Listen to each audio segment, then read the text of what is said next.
alimentação. Doutora, uma criança que não teve um sono correto durante a sua infância, ela pode, porque aí vai interferir na produção do hormônio do crescimento, ela pode às vezes ficar abaixo da estatura que seria para ela ficar devido a essa falta aí desse sono assim, correto? Não, o que acontece é o seguinte, o hormônio do crescimento ele é produzido durante o sono, principalmente durante o sono profundo, certo?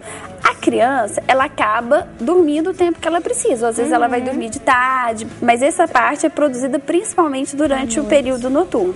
Hoje em dia as crianças são muito estimuladas, acabam tendo uma alimentação hoje bem completa, com frutas, verduras, atividade física. Então as crianças acabam crescendo, tendo um desenvolvimento bom, certo? Então isso acaba não atrapalhando muito nessa parte. Mas tem que ter um horário de sono adequado, isso é fundamental. Tá certo. Nós temos outra participação. Alô, bom dia. Bom dia. Quem fala? É o Cádimo Zalassal, prazer falar contigo. Obrigada, pode fazer a sua pergunta. Obrigado. Antes eu gostaria de mandar um abraço ao deputado, Bispo Fábio, que é uma Obrigada. De acordo com a revista Super Interessante, o Brasil é hoje o país que mais consome o medicamento clonazepam, o Rivotril, do mundo. E ele é muito utilizado, não sei se pela doutora, mas por outros médicos, é o primeiro medicamento que se indica quando a pessoa está com insônia. Porém, com pouco tempo a pessoa fica dependente. Eu conheço centenas de pessoas que não conseguem mais pensar em dormir sem o Rivotril. Verdade. Até uma brincadeira, exagerando um pouco, teve um médico que disse que se fizer um exame no esgoto sanitário do Brasil, vai constatar Rivotril no esgoto sanitário do Brasil, porque a quantidade é muito alta. Quais são as alternativas quando a pessoa não consegue dormir já depois de adulto, está com problema de insônia séria? Quais são os medicamentos que hoje se usam e por que o Brasil é o campeão do uso do Rivotril? Do Rivotril. Excelente a sua participação. Muito obrigada. Um abraço. Um abraço. Então, entrando aí já na parte do tratamento. Então, o que acontece hoje muito, não é só a questão do Rivotril, são os benzodiazepínicos em geral. Então, esse tipo de medicação que era muito usada, ainda continua sendo muito usada pelos médicos e pela população em geral. Então, hoje em dia nós temos medicações mais modernas nessa questão de sono. Quem trabalha muito com sono hoje existem os indutores do sono, que são medicações mais específicas para o sono, que não são benzodiazepínicos, que têm a função apenas de induzir o sono, não causam uma dependência no organismo tão grande quanto os benzodiazepínicos. E hoje existem também outras alternativas. Primeiro, é uma boa orientação para o paciente, porque às vezes o paciente ele tem um hábito inadequado de sono. Então esse hábito, essa rotina inadequada, sai muito durante a noite, ou faz um abuso de cafeína, não tem uma atividade regular, de atividade física. Então isso tudo também prejudica o sono. A partir do momento que a pessoa tem tudo regular, faz tudo na medida, tudo corretamente e tem essa dificuldade para começar a dormir e necessita de algum tipo de medicação, geralmente a gente inicia com os indutores do sono que não irão causar tanta dependência. Existem também os fitoterápicos, que hoje têm bons resultados, dependendo do quadro do paciente. Então, cada paciente, ele tem uma indicação de uma determinada medicação, certo? E hoje o que a gente procura mais é tirar os benzodiazepínicos, tirar essa dependência grande do paciente das medicações. O brasileiro acostumou a tomar Rivotril? Não, o que acontece não é isso não, é porque às vezes a pessoa, o Rivotril ele tem as indicações, alguns distúrbios do sono, como distúrbio comportamental do sono REM, sonambulismo, terror noturno, é o tipo de medicação mais específica para esse quadro, é o mais adequado para isso, certo? Que hoje a gente vê o melhor resultado. Só que o que acontece é que a pessoa às vezes pega o remédio da avó, do vizinho, da tia. Isso acontece muito no consultório. O paciente chega e fala assim, mas eu tô tomando, mas eu pego da minha avó, eu pego da minha tia. Então as pessoas têm que ter uma consciência que a medicação deve ser usada com indicação do médico, certo? E isso tem que ter um uso regular por um tempo determinado, que o ideal é com um tempo ir retirando a medicação, que também não pode, de repente, você toma Rivotril há 10 anos e de repente você resolve parar de uma vez. Aí você vai ter um efeito que a gente chama de efeito rebote, são os efeitos contrários, porque você está tirando uma droga do seu organismo, que o seu organismo tem uma dependência. Então, isso aí tem que ser retirado também gradativamente e sob orientação médica. Certo. Nós temos outra participação. Alô, bom dia. Alô. Quem fala? É a Juliana. Oi, Juliana, pode fazer a sua pergunta. Bom, eu estava ouvindo a doutora falar sobre as crianças. Eu tenho um bebezinho de 1 ano e 7 meses. E assim, sobre os despertares durante a madrugada. O meu dorme no bercinho, só que ele desperta em torno de 3, 4 vezes. E ele quer mamar no peito. Eu não consigo fazer ele voltar pro bercinho e continuar o soninho dele. Ele tá com quanto? 1 ano e... 1 ano e 7 meses. 1 ano e 7. E aí, assim, durante o dia, ele dorme, ele tem um soninho só, depois do almoço, geralmente em torno de 2 horas. E 3 vezes por semana eu levo ele para natação, que é um meio que a gente tem até de estar gastando essa energia que a criança tem. Então eu queria saber o que a doutora me aconselha estar fazendo com relação a esse sono da madrugada, assim, durante a noite. E que ele quer mamar, né? E que ele quer mamar, né, Juliana? E outra coisa, eu não consigo fazer ele dormir antes das 10 da noite.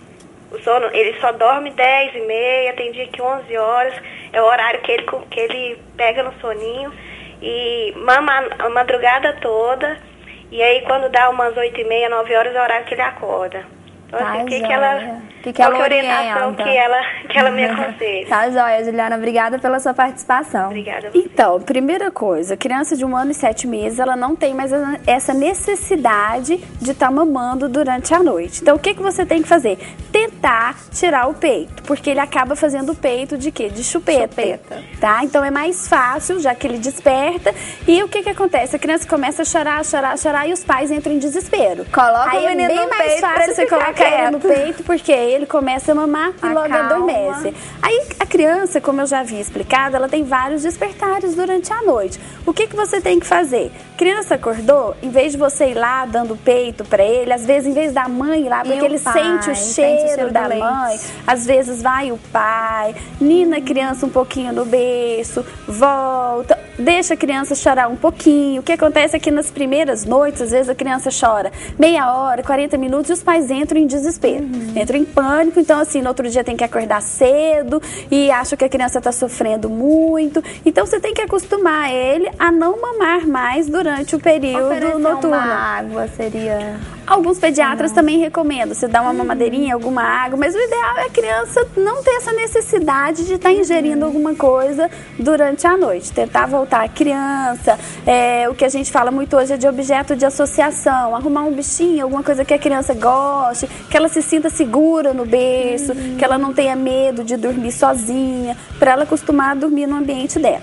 Quanto ao período noturno, se a criança está iniciando o sono muito tarde, isso é hábito. Então, o que você tem que fazer? Tentar, também não adianta você querer fazer a criança dormir e a casa toda estar ligada, certo? Movimentada. É você tentar o ambiente todo, dar uma desligada, todo mundo, como se todo mundo fosse dormir naquele horário, desligar as luzes, os barulhos, certo? Deitar com a criança, contar uma historinha, acalmar a criança para ensiná-la a dormir num período mais regular, que não seja tão tarde assim. O que acontece? Dorme tarde, acorda mais tarde, certo? A criança, em média, nessa faixa etária, ela tem uma necessidade de sono de 10 a 12 horas por noite, que vai diminuindo com a idade. Porque a maioria dos adultos tem uma necessidade de 7 a 8 horas de sono. Tem pessoas que precisam dormir mais do que 8 horas e tem pessoas com menos de 6 horas.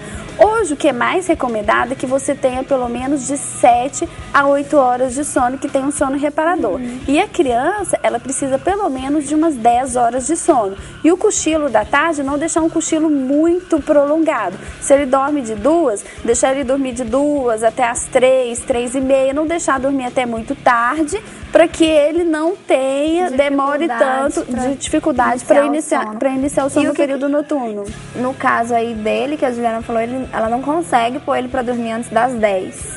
Não, então ela tem que mudar os hábitos e isso não muda. O importante, a gente, assim, os pais terem consciência que você não muda uma rotina de uma criança sem mudar deles. Também e dentro de uma semana. Isso é tempo, são meses. Ela não vai fazer ele parar de despertar durante a noite em uma semana. Em uma semana. Ele parar de chorar e dormir um sono tranquilo em uma semana. Isso vai acontecer 1 mês, 2 meses. Exatamente. A criança ela vai aprendendo. A gente é a mesma coisa. Você aprende a dormir na cama, você tem o seu canto na cama e você tem o seu travesseiro e o seu jeito. O dia que você sai do seu ambiente, que você vai dormir em um lugar diferente, no travesseiro diferente, a maioria das pessoas você tem uma dificuldade maior para dormir. Agora você imagina a criança. Então se você ensina a criança a dormir no seu colo, no carrinho ou na sua cama, pronto, aí o dia que você vai para a criança, para o quarto, a criança ela acorda no meio da noite, ela está num ambiente diferente, ela tem uma dificuldade maior para voltar a dormir, porque ela aprendeu a dormir no colo da mamãe, ou no carrinho, ou na cama da mamãe. Então isso leva a criança a uma dificuldade para dormir. Agora, quantas mamadas, aí o ideal é não a mãe não ir até o berço, geralmente o pai, porque a mãe geralmente a criança sente o cheiro, né? Verdade, e acaba dando peito, porque é bem mais fácil. Até quando vai começar a desmamar, geralmente os pediatras orientam isso, ó, de madrugada vai o pai, não vai a mãe. Exatamente, a criança ela sente o cheiro e já quer a mãe, desesperada, né? Tá certo. Doutora, muito obrigada por ter vindo aqui hoje. Acho que o pessoal de casa gostou bastante. Eu que agradeço o convite. Vamos estar aí com as portas abertas para uma próxima vinda. Com certeza. Obrigada, Nós vamos para um rápido intervalo. Voltamos daqui a pouquinho. Você que ainda não ligou, ligue e participe. Você considera que o seu sono é saudável? Sim ou não? 32229232. Você dá a sua opinião e ainda concorre a uma bolsa para estudar inglês na Skill Idiomas. Nós vamos para o intervalinho, voltamos daqui a pouquinho.